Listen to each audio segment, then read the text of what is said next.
ഇത് എന്താ പറയുക, കേട്ടുകേൾവിയില്ലാത്തൊരു വാർത്തയാണ്. കേരള സമൂഹം ഞെട്ടിയ വാർത്തയാണ്, എത്ര നാൾ ചർച്ച ചെയ്ത വാർത്തയാണ്.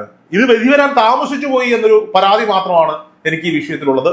തൂക്കുകയർ ലഭിക്കുമോ? തൂക്കുകയറൊന്നും ലഭിക്കുമെന്ന് എനിക്ക് തോന്നുന്നില്ല. എങ്കിൽ പോലും നാളത്തെ ദിവസം അത്രത്തോളം ഒരു കുറ്റമാണ് അവൾ ചെയ്തിട്ടുള്ളത്. അത്രയും ഇഷ്ടപ്പെട്ട ഒരാളെ, സ്നേഹിച്ച ഒരാളെ വിഷം കൊടുത്തു കൊല്ലുക. അല്ല, സത്യം പറഞ്ഞാൽ ഇവർക്ക് ഈ വിചാരണ കാലയളവിൽ പോലും ജാമ്യം കൊടുക്കരുതായിരുന്നു. എത്രയോ ചെറുപ്പക്കാരായ ആൺകുട്ടികൾ ചെറിയ ചെറിയ കുറ്റത്തിനകത്ത് കിടക്കുന്നുണ്ട് ഇപ്പോഴും, ജാമ്യം ലഭിക്കാതെ. എത്രയോ കാലങ്ങളോളം വിചാരണ തടവുകാരായി കിടക്കുന്നു. അപ്പൊ എന്തിന്റെ അടിസ്ഥാനത്തിലാണ് ഇവർക്ക് ജാമ്യം കൊടുത്തത് എന്നൊരു ചോദ്യം അവിടെ ബാക്കിയുണ്ട്. ഇനിയെങ്കിലും അർഹിക്കുന്ന ശിക്ഷ കഷായം ഗ്രീഷ്മയ്ക്ക് ലഭിക്കണം എന്നുള്ളതാണ് പൊതുസമൂഹത്തിന്റെ, ഇതിന് നിയമപരമായ കാര്യങ്ങളുണ്ട്, എന്നാൽ പോലും ഞാൻ പറയാണ്, പൊതുസമൂഹത്തിന്റെ ഒരു അവകാശവാദം എന്ന് പറയുന്നത്. ഇത് ചരിത്ര പ്രാധാന്യമുള്ള ഒരു വിധി എന്ന് നമ്മൾ ഇതിനെ വിളിക്കുന്നു. കാത്തിരുന്ന വിധി, പ്രതീക്ഷിച്ച വിധി. പക്ഷെ എന്തെങ്കിലും ഒരു ട്വിസ്റ്റ് സംഭവിക്കുമോ എന്നുള്ള ഒരു സംശയം എല്ലാവർക്കും ഉണ്ടായിരുന്നു. ഇവർക്കൊക്കെ എവിടുന്നാണ് ഈ ധൈര്യം ലഭിക്കുന്നത് എന്നുള്ളതാണ്.